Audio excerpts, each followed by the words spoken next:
Hi, I'm Andy Ayim, and I'm the founder of the Angel Investing School.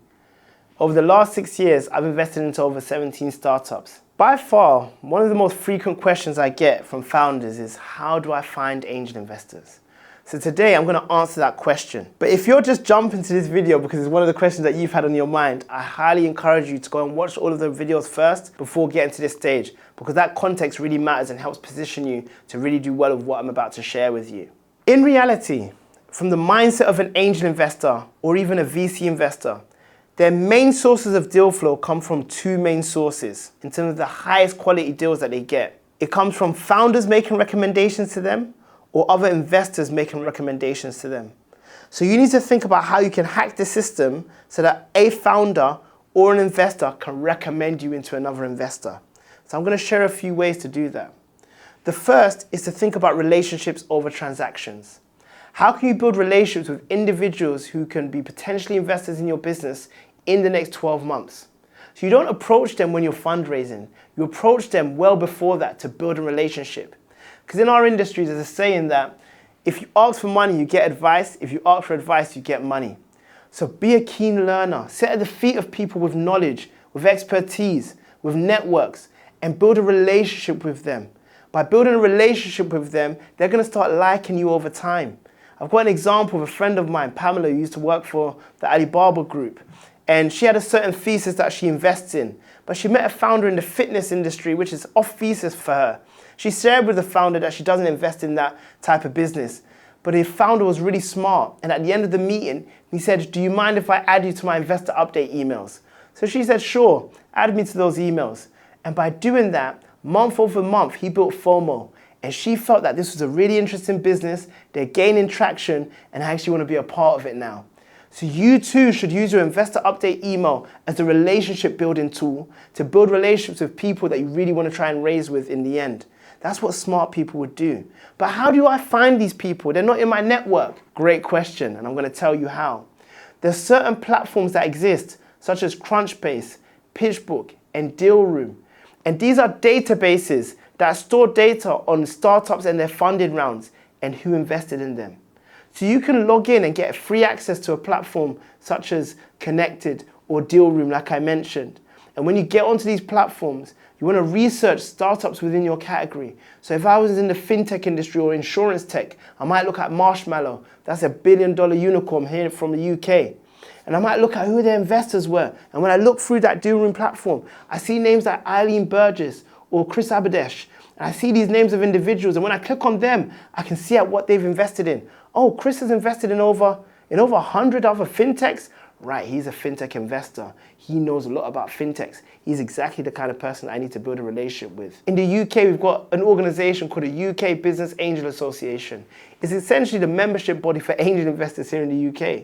If you sign up as a member, you can see the list of syndicates that are listed on that platform.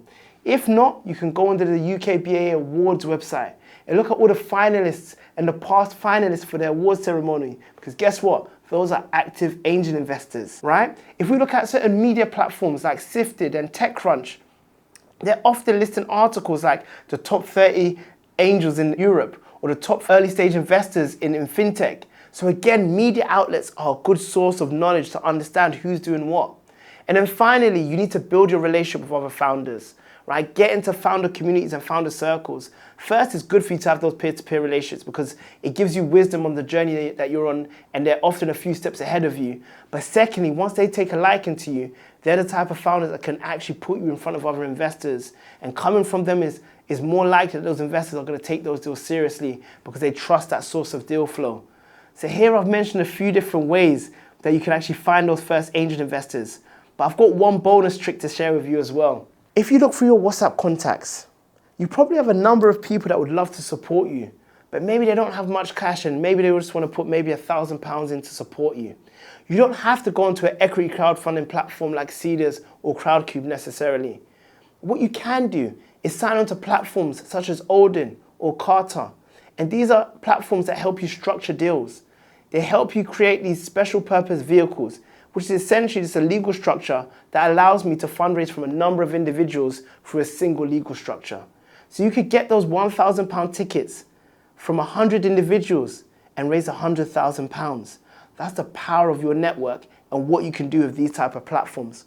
So when you talk to people who are your friends, family members, professionals in your network that you used to work with, you make them aware that they can invest as little as £1,000 along this journey by coming along the journey and joining your SPV or syndicate.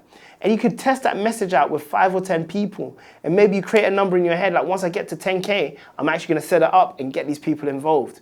So that's a bonus trick for how you can take control of your funding round and bring others into your round too. So you know how I mentioned that bonus, right? I'm feeling generous and it ain't Christmas when I'm recording this. I've got one more tip for you. We have these VCs that we call micro VCs or solo GPs. And they're essentially individuals that have raised really small venture capital funds. So they may have raised 10 million or 20 million, 5 million even. So they're considered in the world of venture capital as small funds, even though we know that's a lot of money that they're managing. And these individuals are often raising money from other high net worth individuals, other successful entrepreneurs that are investing into them. If you build relationships with these small micro VCs and solo GPs like Firedrop by Pietro, a good friend of mine, actually what you gain access to is not only that individual that can invest in you, but they're sharing those deals directly with their LPs, the people that have invested into their funds, the 70 odd people that may have invested into their VC. So you get to raise from their whole network as well as them. So those are the power brokers that can close your rounds. If you can get a micro VC involved in your round, they can get others into your round to help close your round. That is a hack.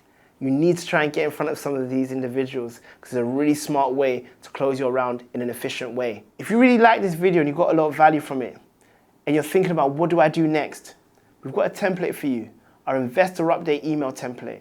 And it structures exactly how the investor update can be structured so that it's easy for you to just fill it in and send it to your investors that you start to meet every month or every quarter. And it's a great tool for warming up and nurturing individuals who could one day be investors in your business. So I highly encourage you to download that template, draft your first version of that today, regardless where you are with the business, just so that you can get into the habit of what it feels like to get things out of your head and to have the accountability on paper on how you're progressing with your business.